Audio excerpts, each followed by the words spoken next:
Winston opens the door fearfully, assuming that the thought police have arrived to arrest him for writing in the diary.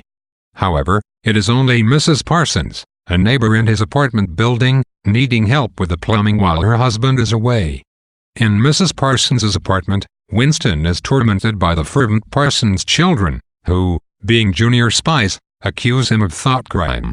The Junior Spies is an organization of children who monitor adults for disloyalty to the party, and frequently succeed in catching them. Mrs. Parsons herself seems afraid of her zealous children.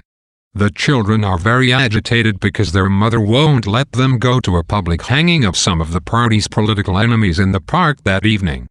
Back in his apartment, Winston remembers a dream in which a man's voice, O'Brien's, he thinks, said to him, "We shall meet in the place where there is no darkness." Winston writes in his diary that his thought crime makes him a dead man, then he hides the book. Winston dreams of being with his mother on a sinking ship. He feels strangely responsible for his mother's disappearance in a political purge almost 20 years ago. He then dreams of a place called the Golden Country, where the dark-haired girl takes off her clothes and runs toward him in an act of freedom that annihilates the whole party. He wakes with the word Shakespeare on his lips, not knowing where it came from. A high-pitched whistle sounds from the telescreen, a signal that office workers must wake up. It is time for the physical jerks, a round of grotesque exercise. As he exercises, Winston thinks about his childhood, which he barely remembers. Having no physical records such as photographs and documents, he thinks, makes one's life lose its outline in one's memory. Winston considers Oceania's relationship to the other countries in the world, Eurasia and Eastasia. According to official history, Oceania has always been at war with Eurasia and in alliance with Eastasia, but Winston knows that the records have been changed.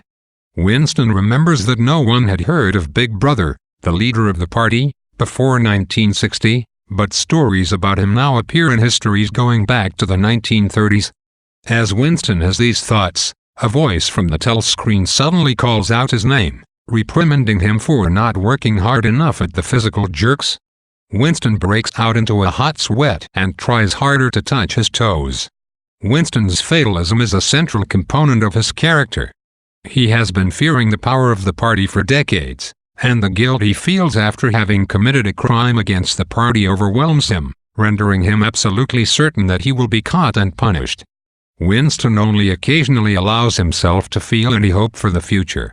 His general pessimism not only reflects the social conditioning against which Orwell hopes to warn his readers, but also casts a general gloom on the novel's atmosphere.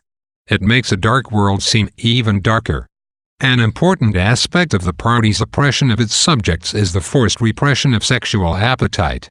Initially, Winston must confine his sexual desires to the realm of fantasy, as when he dreams in Chapter 2 of an imaginary golden country in which he makes love to the dark-haired girl.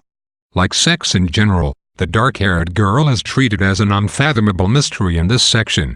She is someone whom Winston simultaneously desires and distrusts with a profound paranoia.